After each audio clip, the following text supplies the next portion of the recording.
This channel does not promote any violent, harmful, or illegal activities. All content provided by this channel is meant for an educational purpose only.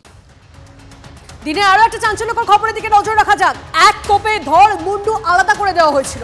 Duttapukur হত্যাকাণ্ডে এমনই চাঞ্চল্যকর তথ্য উঠে এলো ময়নাতদন্তে। এখনো মুন্ডুর খোঁজ মেলেনি। ফলে খুন হওয়া ব্যক্তি কে তা নিয়ে এখনো অন্ধকারে তদন্তকারীরা। তবে একটা সূত্র তাদের হাতে এসে পৌঁছেছে। বাঁ হাতের উল্কি থেকেই কি তাহলে খুলবে রহস্যের জট? মাঝখানে ৩ দিন কেটে গেছে, গন্ধ শুকে গেছে পুলিশ কুকুর, ঢু মেরে গেছেন পুলিশের বাঘা বাঘা অফিসাররা। খালের জলে ডুবুরি নামিয়ে দফায় দফায় চলছে তল্লাশিও। কিন্তু এখনো পর্যন্ত দত্তপুকুরের ছোট জাগুলিয়ায় খুন হওয়া ব্যক্তির মুন্ডুর খোঁজ মেলেনি। এই জায়গায় তো ডুবুরি নামিয়েছিল। হ্যাঁ নামিয়েছিল, হ্যাঁ ছিলাম, আমি সারাদিনই ছিলাম। কি মনে হচ্ছে দুদিন অতিক্রান্ত হয়ে গেল? মনে হচ্ছে সব দিকে ফেলেনি, ওরা নিয়ে বেরিয়ে গেছে। এরই মধ্যে দেহের ময়নাতদন্তে উঠে এসেছে ভয়ঙ্কর তথ্য। এক কোপে ধর থেকে আলাদা করা হয় মাথা।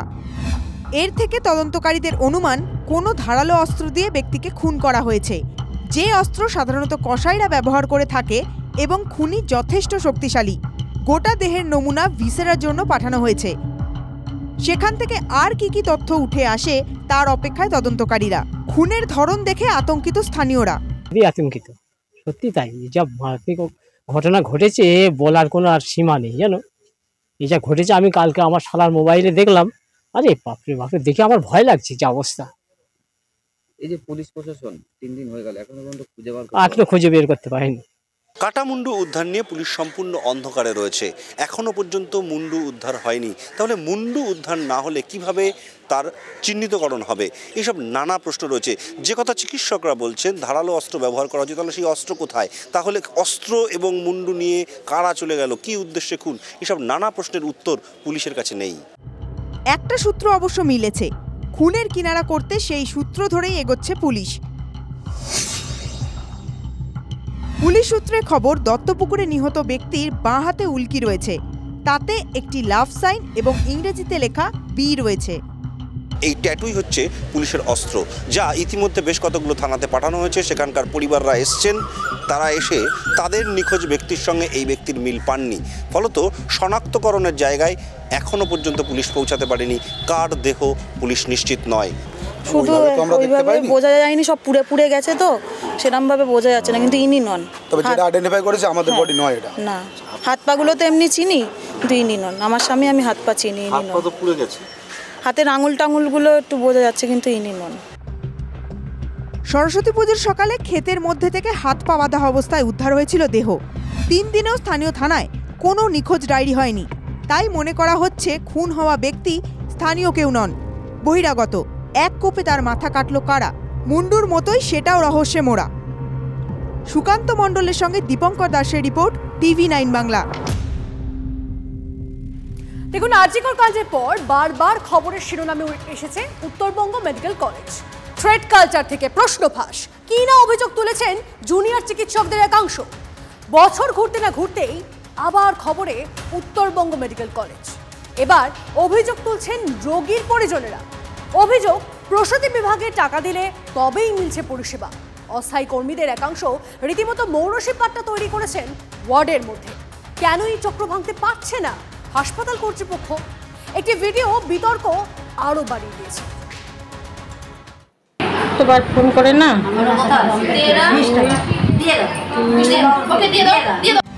রেড চার্ট মেনে টাকা নেওয়ার অভিযোগ, উত্তরবঙ্গ মেডিকেলে অবাক কাণ্ড।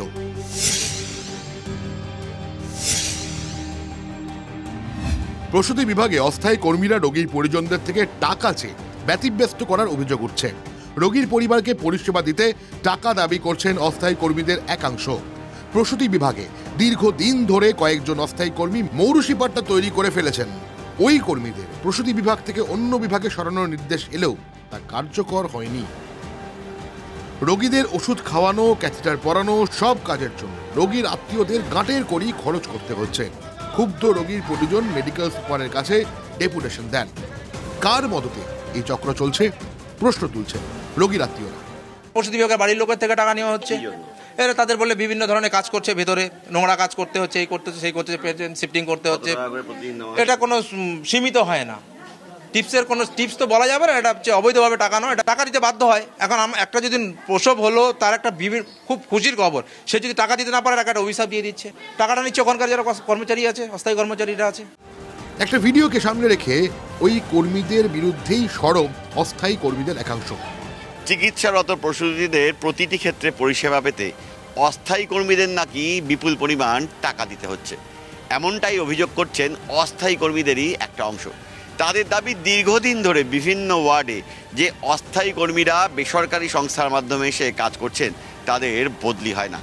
তারা দীর্ঘদিন ধরে ওই ওয়ার্ডে থাকায় কার্যত তাদের মৌরুষি পাট্টা চলছে। মানে এমন একটা পরিস্থিতি, মানে ডিউটি করার মতো ওখানে ইসে নাই স্যার। আমাদের যে 3 জনকে দেওয়া হয়েছে, ওখানে ওরা বলছে আমরা 3 জনকে এখানে ধরতে দিব না এবং ডিউটি করতে দিব না, যদি কিছু করার থাকে তোমরা করে নাও।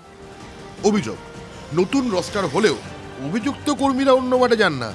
এক কথায় তারা হাসপাতালের নির্দেশ দিনের পর দিন অমান্য করছেন। অসাধু কর্মীদের মৌরুষি পাট্টা ভাঙতে গেলেই বাধা আসছে, জানালেন খোদ মেডিকেল সুপার। নানান ধরনের এর মধ্যে বাধা বিপত্তি আছে, এটা নিয়ে অনেকবার করে বলা হয়েছে, ডিউটি দেওয়া সত্ত্বেও তারা করছে না। সেরকম হলে তাহলে এজেন্সির সঙ্গে কথা বলে তাহলে দরকার হলে আরো কড়া স্টেপ নিতে হবে। সন্তান জন্মালেও টাকা গুনতে হচ্ছে রোগীর পরিজনকে, টিপসের নামে চলছে তোলাবাজি। সব জেনেও কেন অভিযুক্তদের বিরুদ্ধে কোনো ব্যবস্থা নেওয়া হচ্ছে না, প্রশ্ন তুলছেন অস্থায়ী কর্মীদের একাংশ।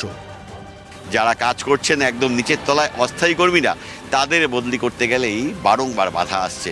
তবে চেষ্টা করা হচ্ছে সেই সব বাধা কাটিয়ে পুরো পরিষেবাকে নিখরচায় সাধারণ মানুষের কাছে পৌঁছে দেওয়ার। ক্যামেরায় দীপায়নের সঙ্গে প্রসেনজিৎ, TV9 বাংলা। টলিপাড়ার জট এখনো জটিল। আজ সন্ধ্যে 7টার দিকে তাকিয়ে টলিউড। সময় যত এগোচ্ছে ততই রুদ্ধশ্বাস অপেক্ষা বাড়ছে। পরিচালক গিল্ড বনাম ফেডারেশন দ্বন্দ্বের ফয়সলা কি? যুযুধান দুই পক্ষ কি মুখোমুখি আলোচনায় বসবে, নাকি আলোচনার অভাবে টেকনিশিয়ানদের মতোই পরিচালকেরাও অসহযোগিতার পথেই হাঁটবেন? আপাতত এই প্রশ্ন ঘুরছে টলিপাড়ার অন্দরে। সূত্রের খবর, মন্ত্রী অরূপ বিশ্বাসের সঙ্গে বিষয়টা নিয়ে কথা হয়েছে পরিচালকদের সংগঠনের। তাকে বিষয়টা বিস্তারিত জানানো হয়েছে। ফেডারেশনের সঙ্গে এখনো কোনো মিটিং বা কথোপকথন হয়নি পরিচালকদের। সন্ধ্যে 7টার পর পরিচালকদের সংগঠনের মিটিং। কাল থেকে টলিপাড়ায় শুটিং বন্ধ হওয়ার আশঙ্কা। এবার সহকর্মীদের সমর্থন চেয়ে লাইভ করলেন পরিচালক জয়দীপ মুখোপাধ্যায়।